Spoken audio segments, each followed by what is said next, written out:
সব কিছু রেখে যেতে পারি, টাকা পয়সা, ধন দৌলত, গাড়ি বাড়ি সব থাকবে, মানুষ যখন মরে যায় তার জীবনের কি কোনো আমল আর জারি থাকে? তার আমল বন্ধ হয়ে যায়। ইদা মাতাল ইনসানু তাকা আনহু আমালুহু ইল্লা মিন সালাস। মানুষ মারা যাওয়ার সঙ্গে সঙ্গে তার জীবনের সমস্ত আমলগুলো বন্ধ হয়ে যায়, স্টপ হয়ে যায়, আর কোনো আমল আর তার কাছে পৌঁছায় না। রাসূলুল্লাহ বলেন তিনটে আমল কেবলমাত্র জারি থাকে। কয়টি আমল? জোরে বলেন কয়টি? ইল্লা মিন সালাস, ইল্লা মিন সাদাকাতিন জারিয়া। তিনটি আমল সেই ব্যক্তির জারি থাকে, সব রেখে গেছে। কিন্তু এই তিনটি আমল যদি আপনি করে যেয়ে থাকেন তাহলে কবরে বসেও আপনি সওয়াব পেতে থাকবেন।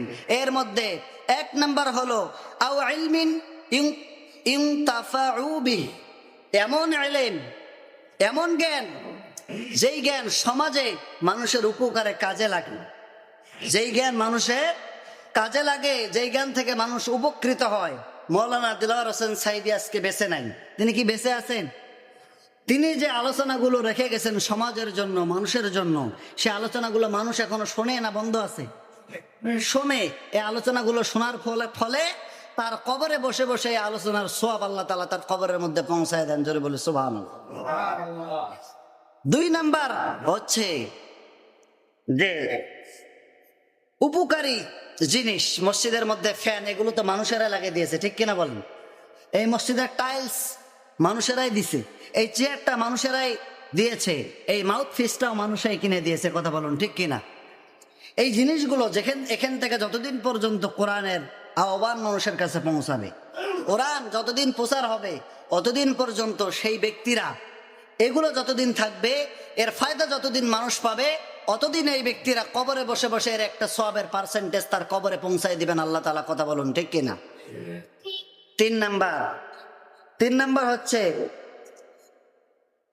আও ওয়ালাদিন, নেক সন্তান, আও ওয়ালাদিন সালেহ, নেক সন্তান যারা পৃথিবীতে রেখে যাবে, দিনের কাজ যারা করতে চাইবে, নেক সন্তান। পৃথিবীতে অনেক মানুষ আছে, আমি অনেক সাক্ষী, যে বাবা মরে গেছে, কোটি টাকা সম্পদ রেখে গেছে, কিন্তু সব সম্পদ বিক্রি করে খেতে খেতে আজকে যেন ফকির, মানুষের কাছ থেকে একটা পান চেয়ে খাওয়া লাগে। আমি নিজে সাক্ষী, আমার আত্মীয় হয়, আল্লাহ সাক্ষী, মিথ্যা কথা বলবো না। তার বাবার জন্য কখনো বাড়িতে দোয়া করেছে আমার জানা মতে, আমার মনে নেই। তাহলে এই কোটি টাকার সম্পদ রেখে গেল, রাস্তার ধারে জমি রেখে গেছে, 1 শতক জমির দাম 5 লাখ টাকা। 1 শতক জমির দাম কয় লাখ টাকা? আচ্ছা, এই জমি যে থুয়ে গেছে 20-25 বিঘা, এই 20 বিঘা 25 বিঘা সম্পদ ওই মরদা ব্যক্তির কি কোনো কাজে আসবে?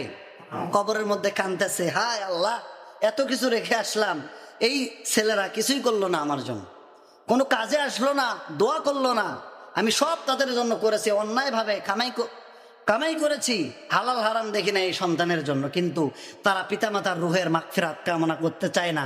এরকম সন্তান সমাজে আছে না নাই? আছে। সেই সন্তানদেরকে বাবা মা বদদুয়া দেন যে আমি জাহান্নামে এসেছি, আল্লাহ তাকেও জাহান্নামের মধ্যে পৌঁছে দাও, এটা আমার সন্তান হতে পারে না।